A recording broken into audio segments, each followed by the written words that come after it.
એક જ છે આવનારા નવા જૂના ભાવિક ભક્તોને દરેકને કહીશ મારો લક્ષ્ય અને મારો હેતુ અને મારો સંકલ્પ એક જ છે કે કદાચ ભલે તમે મારી જોડે માં કરીને આવતા તો તમારી માનો કદાચ ભેટો કરી આલીશ અને તમારી જ માં તમારું ભલું કરી આલીશ। આવું મેલડી માતા બોલું મારા મેલડીના રામ।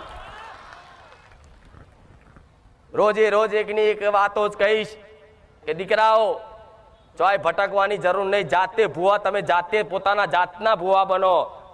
ભલે ધૂણતા ધૂણવા ના આવે માતા પણ બધી ભૂવાપણી ના શીખવાડતો તું મેલડી માતા નહીં, પણ એ ભૂવાપણી ચેવી ખોટી નહીં, હાચી હાચી હાચી હાચી।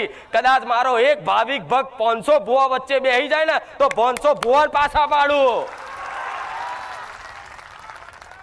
500 લાઈન માં ઉભા હોય ખાલી મારો એક ભક્ત મેલડી નો બેહી જાય, મારો ખુખાર મેલડી નો એક ભાવિક બેહી જાય ને તો 500 ને પરસેવો છોડાવું એ માતા। મારી તો વાત જુદી, ખાલી મારા ભાવિક ભક્ત નો અનુભવ, પણ તમને ક્યાં છેતરાવા નહીં દઉં એટલી ગેરંટી મારી મેલડી ની છે। વિશ્વાસ રાખજો।